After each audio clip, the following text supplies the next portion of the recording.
Hello everyone, আসসালামু আলাইকুম।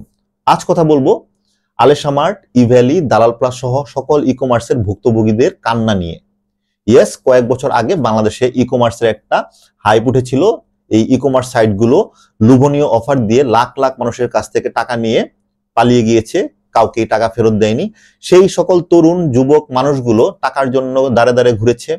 কখনো তারা পালিয়ে থেকেছে পাওনাদারের কাছ থেকে বাঁচার জন্য, কখনো মামলা করেছে, কখনো অভিযোগ করেছে ভোক্তা অধিকারে। ভোক্তা অধিকার তাদের স্বার্থের নিয়ে কথা বলার চেষ্টা করলেও কিন্তু তার কোনো সুরাহা হয়নি।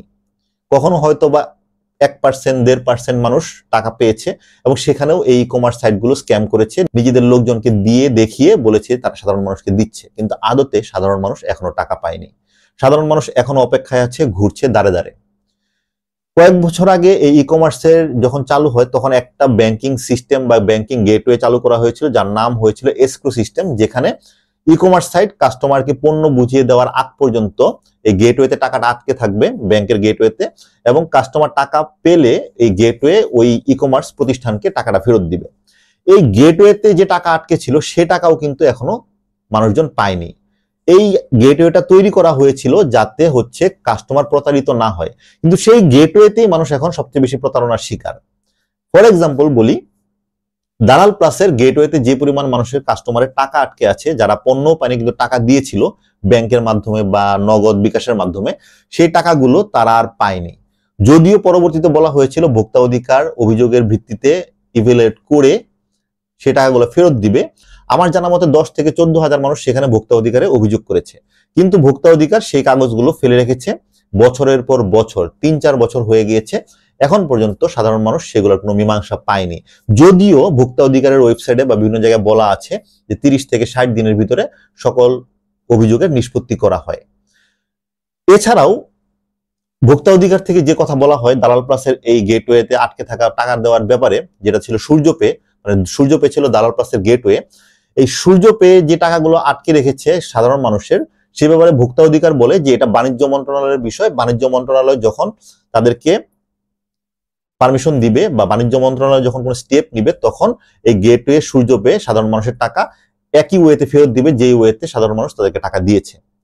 কিন্তু ভোক্তা অধিকার এবং বাণিজ্য মন্ত্রণালয় কারোরই এ বিষয়ে কোনো তৎপরতা নেই, কোনো কাজ করার আগ্রহ নেই। 3-4 বছর হয়ে গিয়েছে, ভোক্তা অধিকার এই কাজটাকে করতে পারতো না।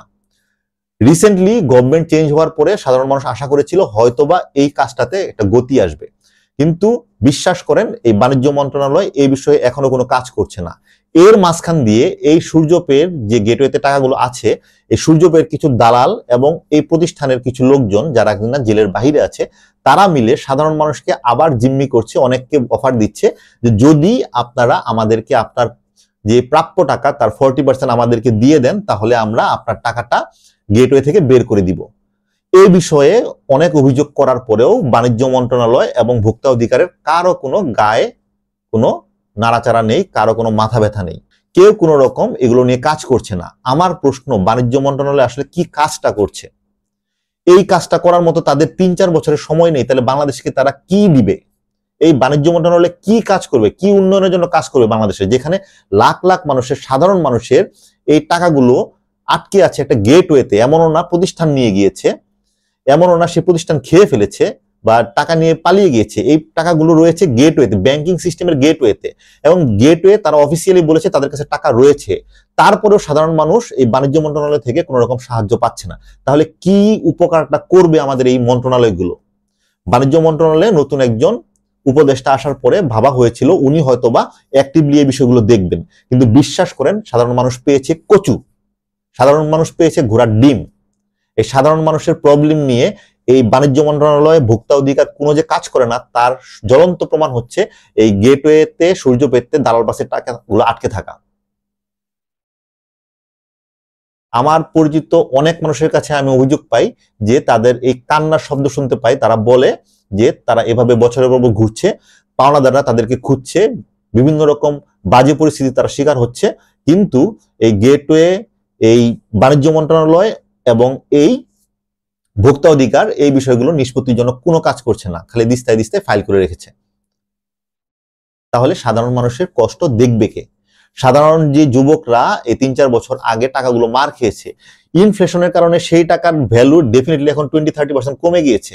তারপরেও তো যদি এই টাকাগুলো তারা ফেরত পেত, তারা কিছুটা হলেও স্বস্তি পেত। সেই স্বস্তি দেওয়ার দায়িত্ব কার? এই বাণিজ্য মন্ত্রণালয়ের বা এই সরকারের বা এই ভোক্তা অধিকারের কি এই কাজগুলো না? তাহলে তারা কি কাজটা করে সারাদিন মাইক নিয়ে খালি বাজারে মানুষের সাথে ভিডিও করে ইউটিউব থেকে ইনকাম করে, এই তাদের কাজ? আমি অনুরোধ করব বাণিজ্য মন্ত্রণালয়ে যারা আছে তারা এই ভোক্তা অধিকারের কাছ থেকে ফাইলগুলো নিয়ে এই গেটওয়েতে যে টাকাগুলো আটকে আছে, যেগুলো কিনা ক্লায়েন্টের কাছে যায়নি, সেই টাকাগুলো দেওয়ার ব্যবস্থা করেন। তা না হলে আপনাদের এই গাফিলতির কারণে নতুন নতুন স্ক্যাম, নতুন নতুন প্রতারক তৈরি হচ্ছে এই সুযোগে। এর প্রমাণ, জ্বলন্ত প্রমাণ, এই দালাল প্লাসের বিভিন্ন সিন্ডিকেট তৈরি হয়েছে, যারা কিনা কাস্টমারকে ফোন দিয়ে দিয়ে ডেটাবেস, সূর্যপের কাছ থেকে ডেটাবেস চুরি করে নিয়ে বা হয়তোবা হাত মিলিয়ে নিয়ে সাধারণ মানুষকে ফোন দিয়ে দিয়ে বলছে যে তাদেরকে 40% টাকা দিলে তারা টাকা বের করে দিবে। এর দায় কার? এর দায় হচ্ছে এই বাণিজ্য মন্ত্রণালয়, এই ভোক্তা অধিকারের। বিকজ তারা যদি এগুলো অ্যাক্টিভলি দেখতো, তাহলে এই নতুন ভাবে নতুন প্রতারক চক্র তৈরি হতো না। সো প্রতারক চক্র তৈরি করার পিছনে একটা বড় কারণ হচ্ছে আমাদের নিষ্ক্রিয়তা, আমাদের মন্ত্রণালয়গুলোর এই চুপ থাকা, এই মন্ত্রণালয়গুলোর আলসেমি।